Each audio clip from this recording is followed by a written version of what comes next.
I'm Dr. Ron Israeli. I have been in practice specializing in breast reconstruction for the last 25 years. And I've been involved with Learn, Look, Locate really close to the beginning. I see that my mission and what I do in helping women recover from breast cancer, the diagnosis of breast cancer, the surgeries that are involved, I help them in a way that allows them to see that there's a light at the end of the tunnel, to provide a supportive role. And I see Learn, Look, Locate as doing the same thing. So my mission is aligned with the mission of Learn, Look, Locate. What can you say to the woman who is first diagnosed, newly diagnosed as it relates to breast reconstruction? How should they process this part of the journey with hearing that you have breast cancer and that you need a double mastectomy? A woman that's newly diagnosed with breast cancer, who is facing mastectomy potentially, should really understand her options from the beginning. And there are many breast reconstruction options, whether they choose to have aesthetic flat closure, a type of reconstruction that does not involve additional flaps or implants, or whether they decide to have implant reconstruction or flap reconstruction. They need to be heard and they need to understand their options. It's very important to have a plastic surgeon involved early in the process, because that can help women process their options and kind of make their decisions as a collaboration between them, their plastic surgeon, and their breast surgeon. What would you say to the woman who is facing the double mastectomy as far as the advances being made in breast reconstruction now as opposed to maybe 3 years ago? What are the new advances that are happening? And kind of elaborate on how exciting it is, because it is kind of exciting. There are many new advances in breast reconstruction. If you think about the last 20 years, how far we've come with implant approaches, flap approaches, but even if you think about the last just few years, putting aside all the new flaps that we can do, the types of implants that are available and approaches with implant reconstruction, we've become even more specialized with what we can offer as far as the quality of the outcome. There are sensation type of procedures that allow preservation of sensation at the time of mastectomy and at the time of reconstruction with nerve grafts. We have three-dimensional tattoo procedures that are now becoming available to allow correction of scarred nipple reconstructions or previous scars from previous poorly completed nipple tattoos or 3D nipple tattoos for somebody that doesn't want nipple reconstruction. And that's relatively new. And of course, there's a movement for women that decide to have aesthetic flat closure, that don't want to have a different type of reconstruction. So we keep advancing and pushing forward in what we do in trying to help people and providing them options. That's great. Would you say that the average woman that comes into your office, or just in general as a plastic surgeon, is educated on plastic surgery after mastectomy? Do you think that from 1 to 10, let's talk about it? I think if you consider what women know about breast reconstruction today and their options, it's a lot more than what they used to know. I think that education is available in a much more elaborate way than it was in the past, particularly with online resources like Learn, Look, Locate, like my practice website, like breastreconstruction.org, other resources. It's really now something that is at women's fingertips, especially support groups, women helping women, whether it's on Facebook or other social media. What women have accessible to them today as far as information before making a decision is so much more than what they had when I first went into practice, what they had even 5-10 years ago. That's great. What can you say to the woman who, out of the gate, only knows about silicone and saline implants and all the bad rap that's going on? Even myself, Dr. Israeli, I was like, I want gummy bear. There's a lot of fear. A year after I got diagnosed with the whole cancer recall with, the gummy bears or whoever they are, allergen Can you talk about that? I think it's important to stress that, women need to understand, is silicone safe? Is saline safe? What's safe? What's not? When we consider the safety of breast implants, we also have to take into consideration the evolution of the implants that are available today. When I was in training, the only implants available were saline-filled implants with a solid silastic or silicone outer shell.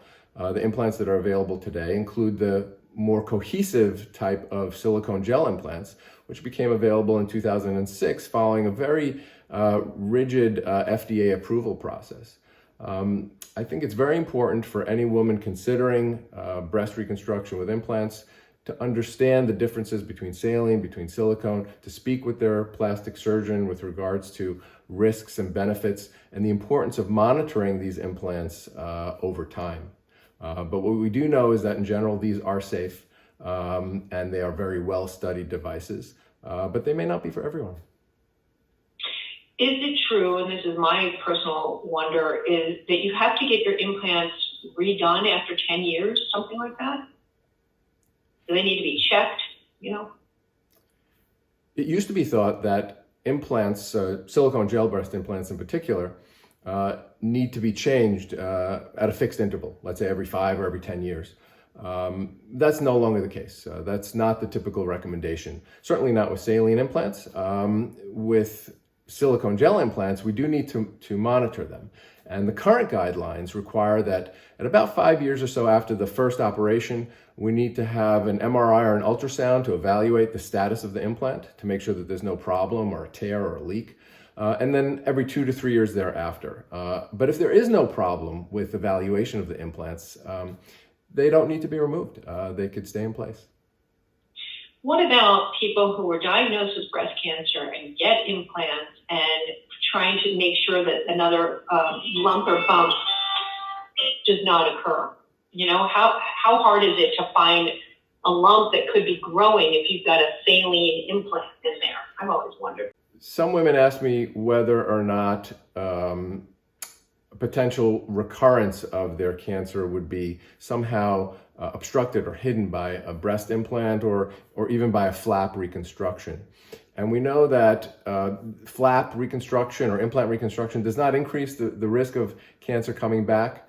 We also know that typically, God forbid, there is a cancer recurrence, it's within the layer of the skin. So it's something that we're able to feel on examination, or certainly if somebody's followed closely by their breast surgeon, their plastic surgeon, and they have MRIs or other tests as part of their monitoring, that a recurrence can be identified. It's not typically hidden by the flap or by the implant.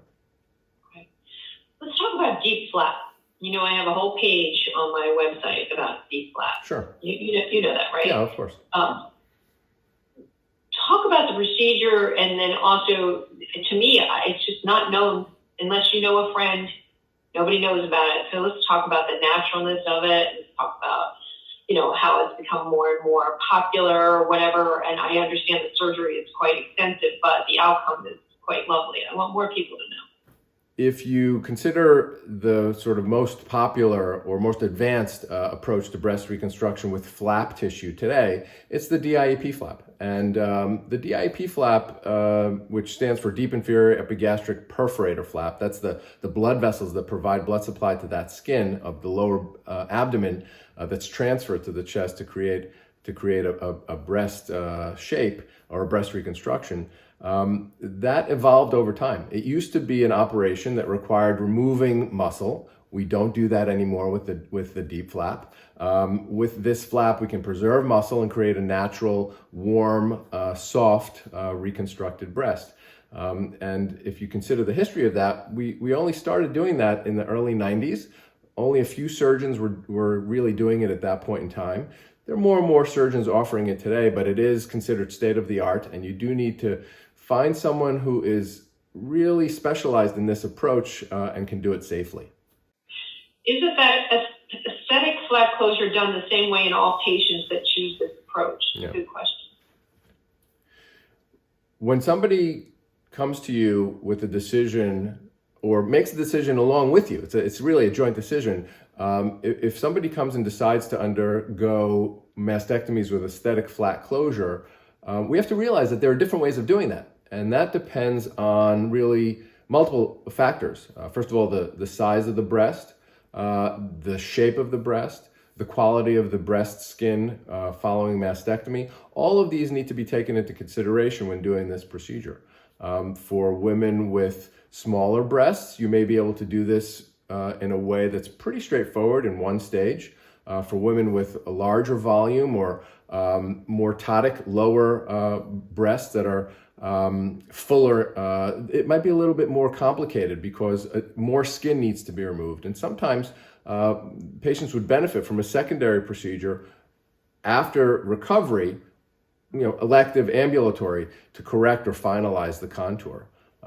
These are important decisions that are sometimes challenging to make, but a plastic surgeon that specializes in breast reconstruction can help you understand which is the best approach if aesthetic flat closure is chosen.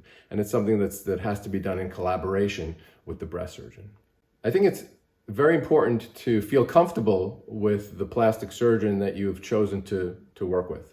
It's very important to consider seeing potentially more than one plastic surgeon if you think that you'd like additional opinions. But certainly you want to find somebody that you're comfortable with, that will spend the time with you to consider your expectations, your goals for reconstruction and for recovery. And you want to find somebody that is a specialist in the field of breast reconstruction, which really has become a subspecialty. And that doesn't necessarily mean only going to a cancer center. There are specialized practices that focus primarily on breast reconstruction, like my practice at NYBRA Plastic Surgery, but many other similar practices throughout the country where there are plastic surgeons that are dedicated to the art and to the specialty of breast reconstruction. So you need to consider your options carefully before choosing where to go. When you see somebody who's unhappy with their implant breast reconstruction, take me through the process of how you decide on the best approach for possible corrective surgery. Now, there's also a whole movement out there on breast implant illness. When women who've had mastectomy and implant reconstruction present with symptoms that suggest the possibility of breast implant illness, we have to consider the options for management. Unfortunately, there's no test that I could do to make that diagnosis. And sometimes the only way to know if removing the implant will help is by just doing that. And it frequently requires not only removal of the implant, but removal of the capsule, the normal capsule, but a capsule that forms around the implant as well. And then decisions can be made if we want to proceed with aesthetic flat closure or with a flap reconstruction as an option. But I do think that any woman that presents with any symptoms that might be associated with breast implant illness needs to be listened to, and her concerns need to be taken seriously as part of the treatment and management plan. What if you're unhappy with your implants? What can you do? When I see someone who is coming to me unhappy with their implant reconstruction, there are many considerations. We have to determine, is there pain associated with this? Is there animation associated with their discomfort, or just the way that it looks? Are they considering converting to a flap? So all of these things need to be taken into consideration. But when I examine a patient unhappy with an implant, I think about it in layers. So we think about the skin. Is there anything we can do to change the skin? Remove skin, tighten skin, the fat under the skin, anything we can do with regards to that. Fat grafting, for example. The next layer is the capsule that's around the implant. Can I tighten that capsule? Can I correct that capsule? Can I correct implant malposition by addressing that capsule? And then, of course, the final layer, the implant. Can we change the implant, type of implant, shape of implant? So I take all of these into consideration when offering options for corrective surgery.